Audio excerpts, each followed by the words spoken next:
बिस्मिल्लाहिर्रहमानिर्रहीम।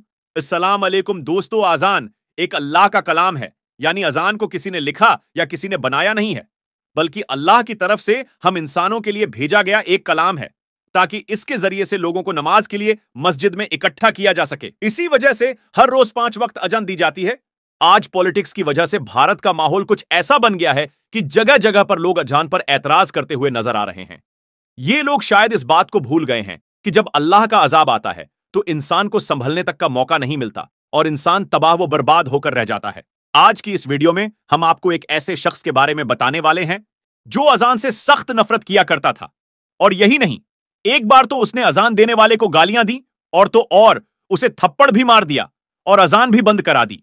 बाद में उस शख्स के साथ में जो कुछ हुआ उसके बारे में जानकर यकीनन आप लोग भी हैरान और परेशान हो जाओगे। इसीलिए आज का वीडियो आप सभी के लिए बहुत ही खास है। आप हिंदू हो या मुसलमान, आप इस वीडियो को आखिर तक जरूर देखिए और मेहरबानी करके कमेंट बॉक्स में अल्लाहू अकबर जरूर लिखें। प्यारे दोस्तों, बहुत पहले की बात है, किसी पोस्ट पर एक बहुत बड़ा ऑफिसर था। एक बार किसी खास काम की वजह से उसका तबादला यानी उसका ट्रांसफर मुस्लिम इलाके में हो गया था। इत्तेफाक से उसको जो वहां पर रहने के लिए जो मकान मिला उसके करीब में ही एक मस्जिद थी जिसमें 5 वक्त रोजाना अजान दी जाती थी। एक दिन वो ऑफिसर अपने मकान के अंदर सो रहा था कि इतने में मस्जिद में फज्र की अजान होने लगी, यानी कि उसके कानों में अजान की आवाज जोर से पड़ने लगी, जिससे उस ऑफिसर की आंखें खुल गईं। ये देखकर उस ऑफिसर को बहुत गुस्सा आया। इसीलिए उसने सुबह होते ही उस मुअज्जिन को यानी अजान देने वाले को अपने पास बुलाया और उससे कहने लगा कि कल से सुबह की अजान लाउडस्पीकर में मत देना, क्योंकि मेरा घर मस्जिद के करीब में है और सुबह अजान की वजह से मेरी नींद में खलल पैदा होता है, यानी कि मेरी नींद खराब होती है। यह सुनकर अजान देने वाले मुअज्जिन ने कहा कि साहब, यह तो अल्लाह का कलाम है, इसको सुनकर तो सुबह सुबह दिल को सुकून पहुंचना चाहिए, और अगर मैं सुबह सुबह लाउडस्पीकर में अजान ना दूंगा तो जो बूढ़े बुजुर्ग लोग हैं उनकी आंखें कैसे खुलेगी। और यही नहीं, बहुत से बूढ़े बुजुर्ग लोग ऐसे भी हैं जिनके पास वक्त देखने के लिए घड़ी भी नहीं है, या फिर उनको घड़ी में टाइम देखना नहीं आता है। ऐसे लोग तो सुबह सुबह अजान की आवाज सुनकर ही मस्जिद में नमाज पढ़ने के लिए आते हैं। और साहब, अजान की आवाज सुनकर आप भी जल्दी सुबह उठ जाया करो, इससे आपको भी बहुत ज्यादा फायदा होगा। सुबह सुबह जल्दी उठकर आप भी पैदल चला करो, इससे आपके जिस्म को भी काफी फायदा हासिल होगा। ऑफिसर तो मुसलमानों के बारे में तरह तरह की बातें सुनकर उनसे पहले ही नफरत करता था, इसीलिए वो फिर उस आदमी की ऐसी बातें सुनकर गुस्से में आकर कहने लगा कि मुझे ज्यादा समझाने की जरूरत नहीं है, और याद रखना, खबरदार, अगर तुमने कल सुबह फजर की अजान दी तो तुम्हारी खैर नहीं।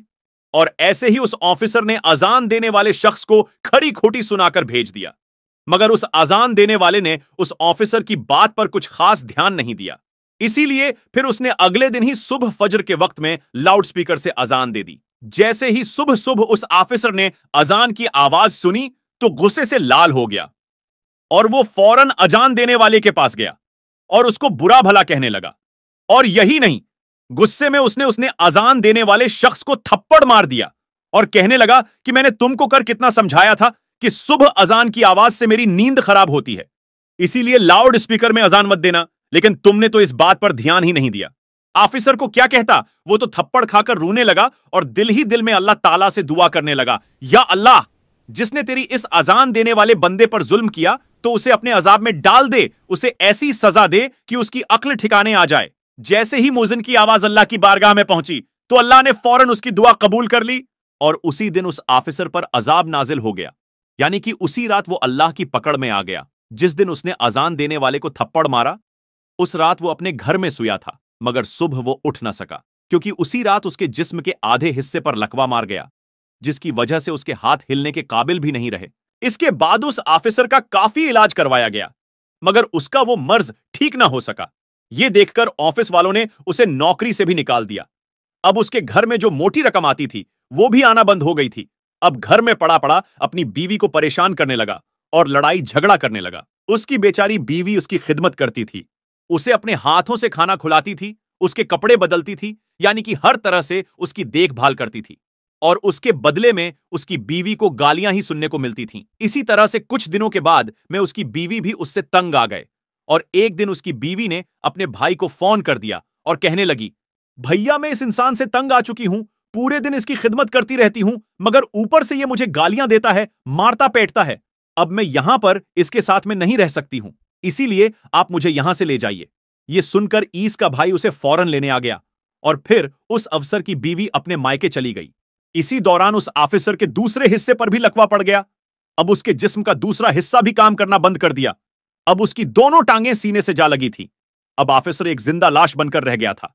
अब न ही उसके हाथ हिल रहे थे और न ही उसके पांव काम कर रहे थे और घर में न ही कोई उसकी देखभाल करने वाला था। यह देखकर एक दिन उस ऑफिसर का छोटा भाई उसके पास आया और उसे उठाकर अपने घर ले गया। अब यह ना तो खुद उठ सकता था और न ही खुद के हाथों से खा पी सकता था। अब कौन हर रोज बच्चों की तरह उसकी नापाकी धोता? अब कौन उसके कपड़े बदलवाए? ऐसे ही करते करते एक दिन उसके भाई की बीवी भी उससे तंग आ गई और कहने लगी, मुझसे ये रोज रोज काम नहीं होगा। ऐसे ही करते करते एक दिन उस ऑफिसर ने किसी बात पर अपने उस भाई की बीवी से झगड़ा कर लिया। उसे कोई बुरी बात कह दी क्योंकि उसकी जबान काबू में न थी। इसीलिए उसने अपने भाई की बीवी को गालियां सुना दी। उसकी गालियां सुनकर भाई की बीवी रोने लगी और अपने शौहर से कहने लगी, अब या तो इस घर में तुम्हारा भाई रहेगा या फिर मैं रहूंगी।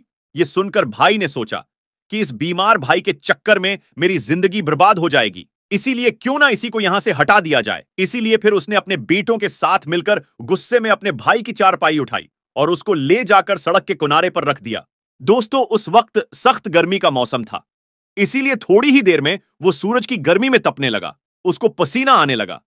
अब उसे जोरों की प्यास भी लग चुकी थी। सुबह से उसने कुछ खाया पिया भी नहीं था। अब अफसर अपनी चारपाई पर पड़े रो रहा था और कराह रहा था और कह रहा था कि कोई तो मेरी मदद करो, कोई तो मुझे पानी पिला दो, कोई मुझे खाना खिला दो। इत्तेफाक से उसी रास्ते से उसी मुअज्जिन का गुजर हुआ जिसे उसने थप्पड़ मारा था। उसने देखा कि सड़क के किनारे पर एक चारपाई पर एक शख्स लेटा फरियाद कर रहा है। यह देखकर वो मुअज्जिन उसके पास गया। जैसे ही उसने उस अफसर को देखा तो वो पहचान गया कि यह वही ऑफिसर है जिसने उसको थप्पड़ मारा था।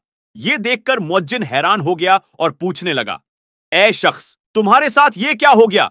तुम एक बहुत बड़े ऑफिसर हुआ करते थे।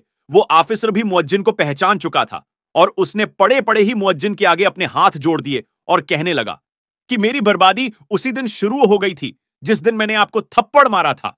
फिर उस ऑफिसर ने अपनी पूरी दर्द भरी कहानी उस मुअज्जिन को सुना डाली।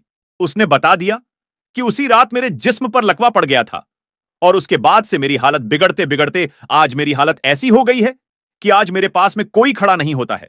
मेरे सब अपनों ने मुझे ठुकरा दिया है। इतना कहते कहते वो अफसर फुट फुट कर रोने लगा। उस शख्स की हालत देखकर उस मुअज्जिन को उस पर तरस आ गया।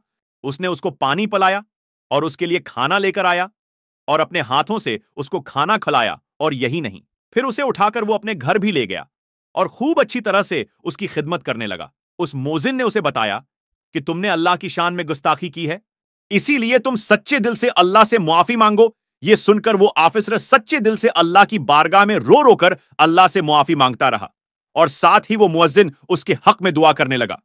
अल्लाह ने फौरन उनकी दुआ को कबूल फरमाया। इसीलिए थोड़ी ही दिनों की खिदमत के अंदर ऑफिसर पूरी तरह से ठीक हो गया और वो उठकर चलने फिरने लगा। तो प्यारे दोस्तों, याद रखें, जो कोई जिस मजलूम पर जुल्म करता है उस पर फिर उसी तरह से अल्लाह का अजाब उतरता है। बाज मर्तबा इंसान अपनी औकात को भूल जाता है। आज हमारे पास में वक्त है सही मानों में इंसान बनने का, अपनी औकात को याद करने का।